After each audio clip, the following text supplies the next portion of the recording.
So you want to roll a cleric? Well, here's what you need to know.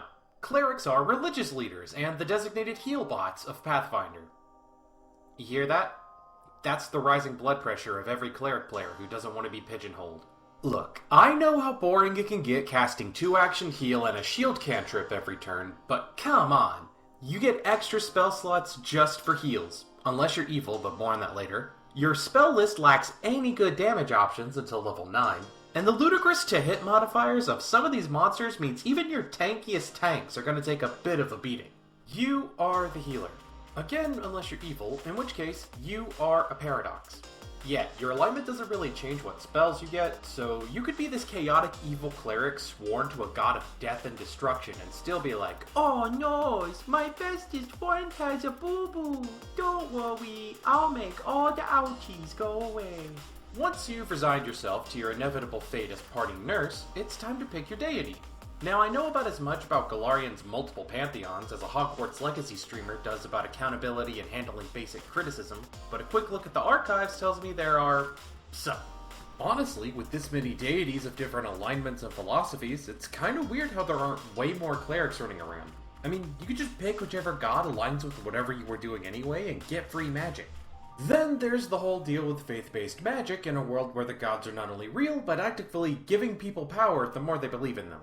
The magic reaffirms your belief, that belief gets stronger, so your magic gets stronger, and it creates this loop where, realistically, you should hit level 20 the second you convert. Thankfully, the gods put the kibosh on that by making you kill a few skeletons if you want more than a couple heals a day and some party tricks. After you've sold your soul to your preferred embodiment of reality, you get a list of do's and don'ts, as well as a few neat add-ons to your class. Some spells, a skill, a favored weapon, and it defines those extra spell slots I mentioned earlier. See, every cleric gets a number of bonus spell slots of their highest accessible level equal to their charisma modifier. These can only be used for heal or harm spells depending on your deity, though some let you pick either one. I was stretching the truth a bit when I said it was your alignment that determined it. I just really wanted to do the evil cleric ooh voice. A lot of your class feats revolve around augmenting these heal or harm spells, making your divine font choice a subclass all its own. Except they're not all limited to one type or the other, and they don't all specifically target your divine font slots. Fuck it. Let's just divide it by what you can do with heal and what you can do with harm. With your heal spells, you can heal better, fuck with fiends and undead, heal better, give your allies the second most useless damage type in the game, heal better, buff your allies when you heal, and most importantly, heal better. Personally, I think this one is the best of the bunch, since it means you have all the best utility spells all the time, meaning you're free to prepare any of the other amazing divine spells, like, this one. I like this one. This one seems neat. Your harm spells get a handful of augments as well, mostly involving your necromancy powers. Take someone else's skeletons, buff your skeletons, keep any skeletons you don't control from attacking you with your unholy stink eye, or blow up one of your skeletons for a free spell slot. So you're still a healer, just, backwards. Some deities give you the choice of healing or harmful font, and the clerics of those deities can say "Por qué no los dos?" and take both. This leads into a feat that lets you spend an action to hurt one creature and heal another with the same heal or harm spell, but I can't work out the logistics of any situation where that would be any more useful than a normal 3-action heal or harm. So what about your actual subclass?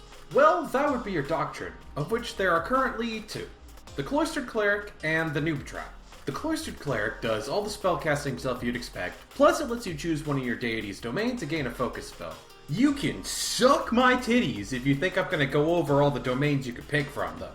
I ain't here to read to you. You want a dry recitation of every rule and character option in the game? Go watch any other Pathfinder YouTuber.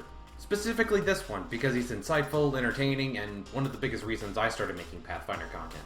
There are only 2 spells per domain, but you could go back and pick an extra domain if you're willing to sacrifice a higher level class feat for that 3rd focus point.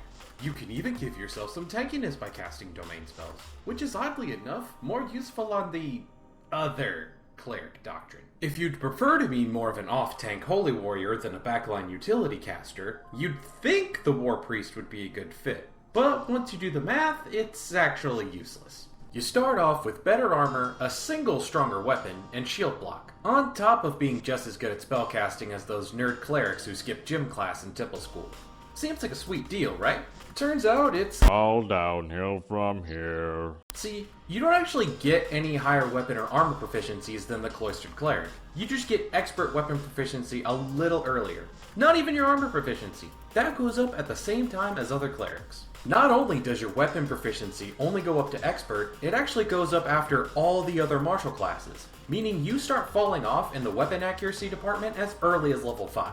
Meanwhile, your spellcasting starts to take a hit because obviously a full spellcaster with even some ability to smack people with sticks would be broken, so you lose out on legendary proficiency in your spells. By level 7, your attacks are hitting less than your martials, your spells are hitting less than your casters, and you're spending most of the fight trying to keep yourself alive because you have roughly 20% less AC and HP than most other classes intended to be on the front line.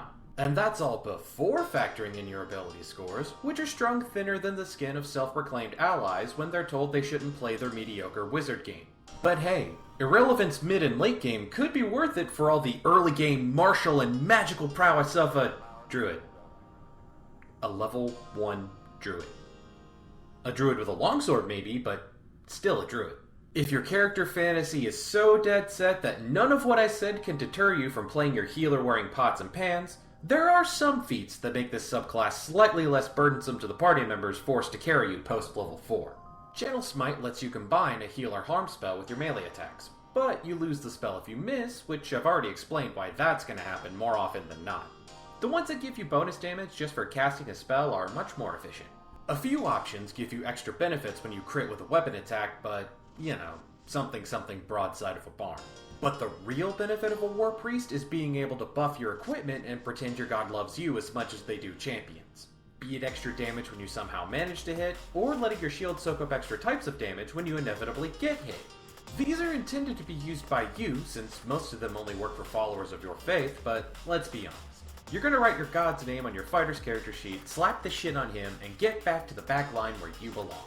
At the end of the day, whether it be allies, undead minions, or whatever lucky chiropractor gets your party as clients as you pretend you're useful in melee, clerics support those around them. They're pretty damn good at it too. So if you enjoy playing support, first of all, you're a good kitty, yes you are, daddy's so proud of you, then you'll enjoy playing a cleric. Or, if you enjoy reminding your party that they're always one 3-action harm spell away from a self-inflicted TPK, so maybe try not to piss me off, then you'll also enjoy playing a cleric.